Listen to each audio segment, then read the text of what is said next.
தானா தெய்வீக காதலி தானா செந்தூரம் கொஞ்சம் முகத்தில் செவ்வாய் மின்னும் தேன்மொழி தானா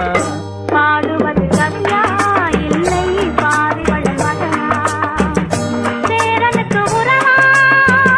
செந்தமிழ நிலவா ஹோய் ஹோய் ஹோய் ஹோய் பேசுவது கிளியா இல்லை பெண்ணரசி மொழியா கோயில் கொண்ட சிலையா கொத்துமல கொடியா ஓய் ஓய் ஓய் ha ha ha ha